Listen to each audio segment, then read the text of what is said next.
बहुत बहुत स्वागत है आपका। Thank you very much for coming to the session. तो आज की प्रैक्टिस हम शुरू करते हैं। देखिए, आज के सेशन में हम करेंगे कुछ डेली यूज के सेंटेंसेस की प्रैक्टिस। एक छोटा सा कॉन्वर्सेशन है स्टूडेंट और टीचर के बीच में, राइट। तो इस कॉन्वर्सेशन में जो सेंटेंसेस को हम बोलेंगे बिल्कुल नेचुरली बोलेंगे, the way native English speakers do, right. और हर सेंटेंस का स्ट्रक्चर, लॉजिक और ग्रामर साथ के साथ डिस्कस करते हुए चलेंगे ताकि कंसेप्ट्स क्लियर हों और इनके बेसिस पे फिर आप दूसरे सेंटेंसेस बना पाएं और अपने कॉन्वर्सेशन में यूज कर पाएं। Alright, so I will be sharing my screen with you. Screen में आपके साथ में शेयर कर देता हूं। देखिए, प्रैक्टिस करने का बेस्ट तरीका बस यही है कि whatever you see on the screen in English, you repeat every sentence after me loudly. जोर से बोल के प्रैक्टिस करिएगा, जिससे प्रोनाउंसिएशन की आदत पड़ेगी, राइट। क्या मुझे आखिरी क्लास करे हुए 10 दिन हो गए? Actually teacher is asking this question. Teacher पूछ रहे हैं, छुट्टी पे गए हुए थे टीचर, अब 10 दिन के बाद लौटे हैं, तो क्या मुझे आखिरी क्लास करे हुए 10 दिन हो गए? समय की जब बात हो रही है तो बिल्कुल सिंपल तरीके से सेल्स फॉर वगैरह हमारे माइंड में आ जाना चाहिए। Has it been 10 days? क्या 10 दिन हो चुके हैं? किस चीज को पूछ रहे हैं? कब से? Since I give the last class. समझने वाली इसमें केवल दो चीजें हैं कि teacher gives the class and students take class, right. तो टीचर जब पूछ रहे हैं, so has it been 10 days, क्या 10 दिन हो चुके हैं since I gave the last class, जब मैंने आखिरी क्लास दी थी, राइट। मान के चलिए आप स्टूडेंट हैं, आप अपने दोस्त से पूछें, क्या मुझे स्कूल गए हुए 15 दिन हो गए? आप अपने दोस्त से पूछ रहे हैं, क्या मुझे स्कूल गए हुए 15 दिन हो गए? So has it been 15 days since I went to school. Has it been 15 days, किस चीज, कब से?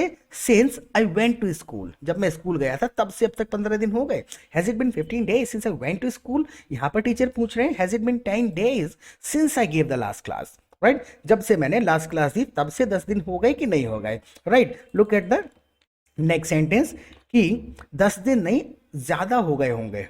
10 दिन नहीं, ज्यादा हो गए होंगे। देखिए, इसके अंदर में क्या किया जा रहा है, एक अंदाजा लगाया जा रहा है कि केवल 10 दिन नहीं, ज्यादा हो गए होंगे, 10 दिन से ज्यादा। तो इस लहजे को, इस फीलिंग को भरने का थोड़ा सा स्ट्रक्चर हमको सीखना पड़ता है। तो इसको कहने के लिए आप बोले, नॉट ओनली 10 डेज, केवल 10 दिन नहीं।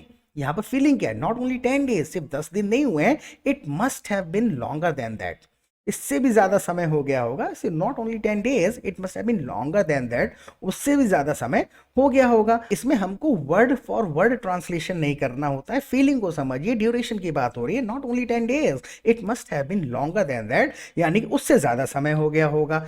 कुछ शब्द ऐसे हैं हिंदी में जिनसे कुछ मैसेज जा रहा है, लेकिन इन्हीं सारे शब्दों को अगर इंग्लिश के सेंटेंस में फिट कर देंगे तो मैसेज बदल जाएगा या मैसेज जाएगा ही नहीं। Getting my point? अगला सेंटेंस है, इतने दिन तक सब्र रखने के लिए बहुत बहुत शुक्रिया। टीचर बहुत दिन बाद जब लौटे हैं तो उन्होंने कहा कि इतने दिन तक पेशेंस रखने के लिए बहुत बहुत शुक्रिया। कई तरीके से इस बात को कहा जा सकता है। देखिए, thanks for being patient for this long, thanks for being patient for this long, या फिर thanks for your patience for this long, thanks for having patience for this long, right? Thanks for your patience for this long, thanks for having patience for this long, या फिर thanks for being patient for this long। being patient का मतलब ये है कि patience रखने वाला। जैसे कि मान के चलिए आपको किसी बंदे को कहना है थोड़ा सब्र रखो, एक तो आप ये कह सकते हैं हैव पेशेंस, या फिर आप ऐसे भी कह सकते हैं be patient, right. Look at the next sentence, वैसे आपने इतने दिन तक क्या किया? वैसे आपने इतने दिन तक क्या किया? अब देखिए, ये सारे के सारे शब्दों को मत समझिए, फीलिंग समझिए। 10 दिन की जो छुट्टी है, टीचर स्टूडेंट से पूछ रहे हैं कि इस दौरान इतने दिनों तक आपने क्या किया, राइट। फीलिंग को समझ के अपने वर्ड्स में बोला करें, कमेंट सेक्शन में लिखा करें एक दो सेंटेंस। सो वेल मतलब हो गया, वैसे बाय द वे भी कहा जा सकता है, एनी वे भी कहा जा सकता है, ये तो लगाया जा सकता है कुछ भी। What have you been doing all these days? जब ऑल दीज डेज हमने कहा तो इसका मतलब जितने दिन अभी हमने बिताए हैं, ड्यूरेशन जितने समय की बात हो रही है। What have you been doing all these days, इन दिनों आपने क्या किया। इसी चीज को आप दूसरे तरीके से भी कह सकते हैं, व्हाट डिड यू डू, आपने क्या किया।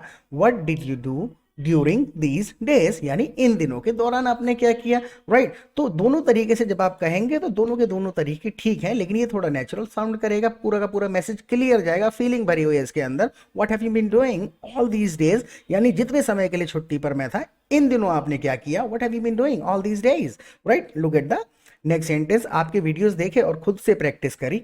आपके वीडियोस देखे और खुद से प्रैक्टिस करी, खुद से यानी कि ऑन माई ओन।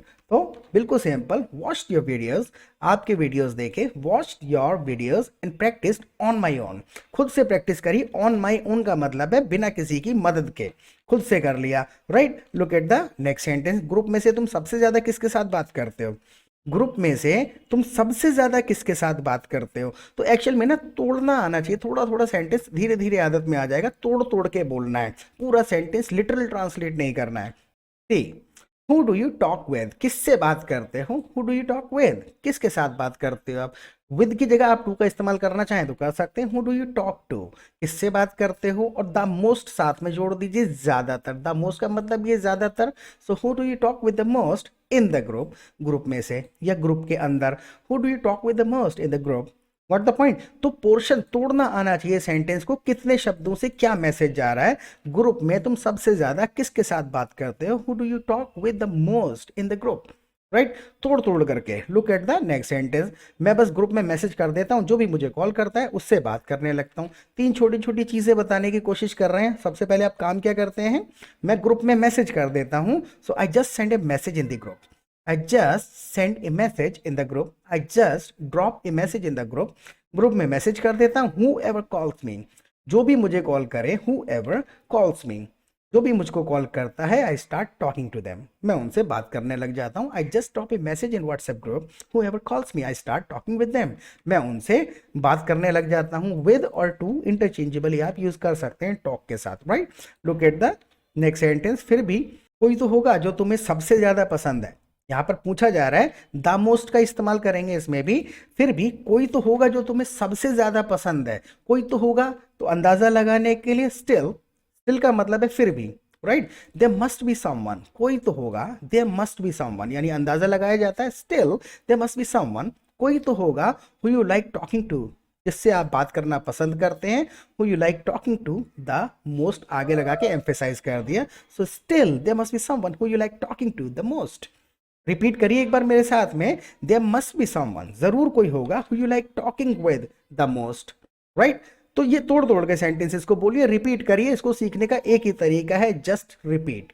रिपीट करना पड़ेगा, साउंड्स याद हो जाएंगे। मुझे किसी की कॉल आ रही है, मान के चलिए आपको कोई कॉल कर ही रहा है, मुझे किसी की कॉल आ रही है, आप नॉर्मल कह सकते हैं someone is calling me, someone is calling me। लेकिन इसी बात को कहने का दूसरा तरीका पता कर लेते हैं, हालांकि दोनों कहे जा सकते हैं। एक ये भी कह सकते हैं, I am getting a call from someone, I am getting a call from someone, ये भी एक नेचुरल तरीका है। या फिर बिल्कुल बिल्कुल बेस जो यूनिवर्सली कहा ही जाता है, समवन इज कॉलिंग मी, मुझे किसी की कॉल आ रही है। Look at the next sentence. इस टाइम तुम्हें कौन कॉल कर रहा होगा, इस टाइम पे तुम्हें कौन कॉल कर रहा होगा।